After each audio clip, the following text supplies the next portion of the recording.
Ladies and gentlemen, earlier today, the Trump administration just put all of these sanctuary state leaders, if you can even call them that, on notice, promising to finally hold them accountable for not only engaging in insurrection, but also sedition. You see, as you all know, various sanctuary states across the nation have been operating in direct and open defiance of the federal government, as well as the will of the American people, for decades now.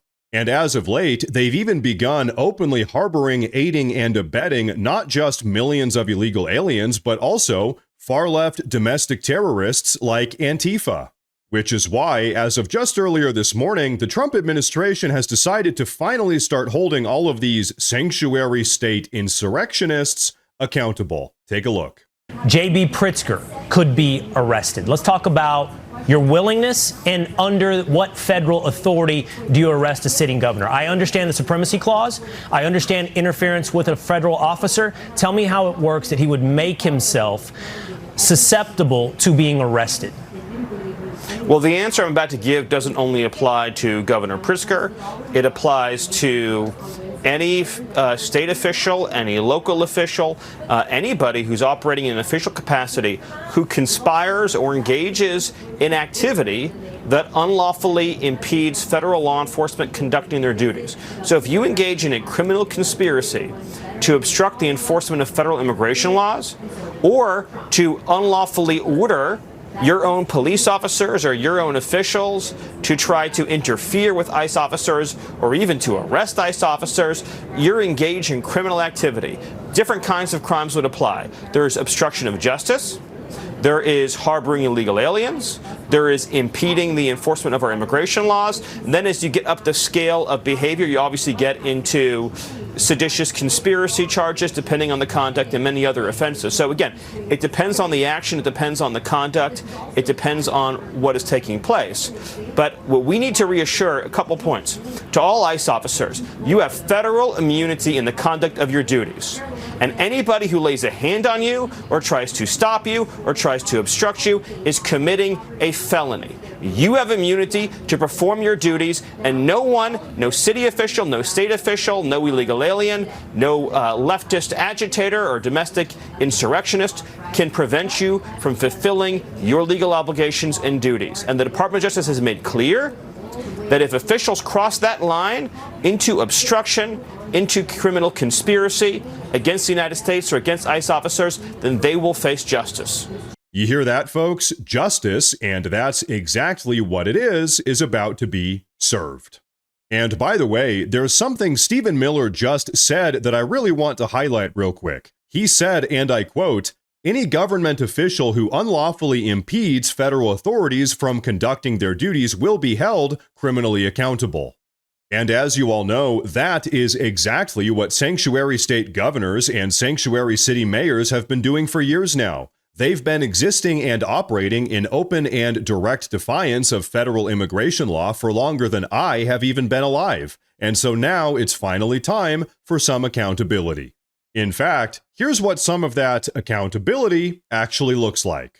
We've charged some conspiracies. We are looking at RICO, but really the FBI is just getting its hands around the Antifa. Up until the president and the Attorney General, Pam Bondi's been so aggressive on this, up until they've made Antifa a domestic organization, I have to tell you, Laura, they weren't taking them very seriously. They were just saying, you know what, these are just some vandalizers, some small assaults, we'll let the states handle them. The FBI did not take them seriously until this new administration. So we are now getting up to speed on those investigations and doing intelligence and applying other assets to figure out how they work and who they are.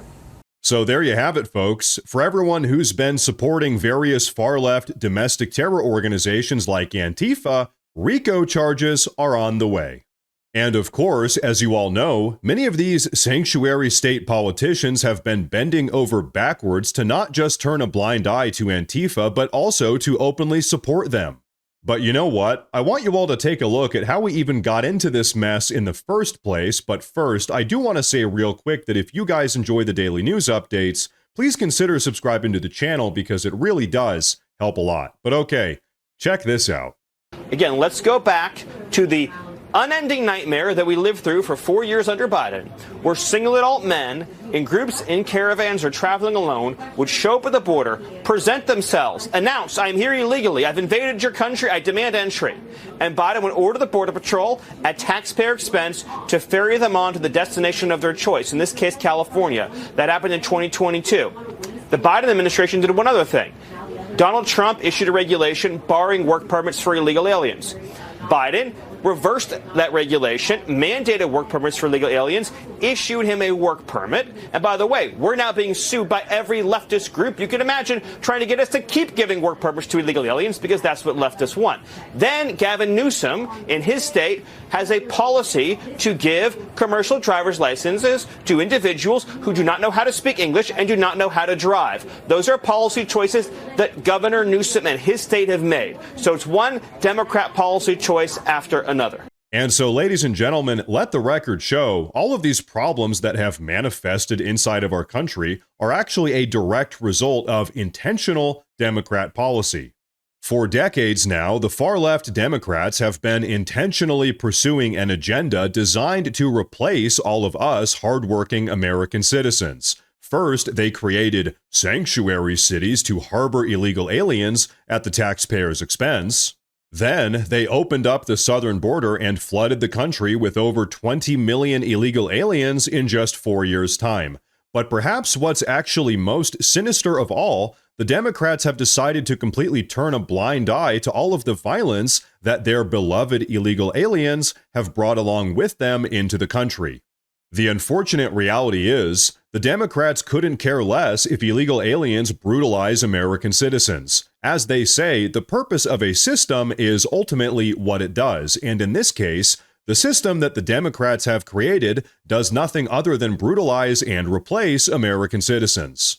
And you know what? If you don't believe me, take a listen to what California Governor Gavin Newsom had to say about all of this just the other day.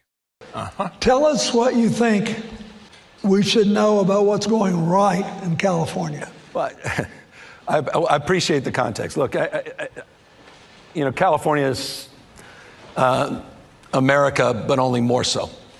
We're the most, in the spirit of your introductory remarks, and just to set the scene, it's the size of 21 state populations combined. It's the most diverse state in the world's most diverse democracy. 27% of my state is foreign-born. We practice pluralism. It's a point of pride. Ladies and gentlemen, did you hear that? When asked what his greatest accomplishment in the state of California has been, his first response was that now, under his leadership, 27% of Californians are foreign-born. Folks, he's not even trying to hide what his agenda really is.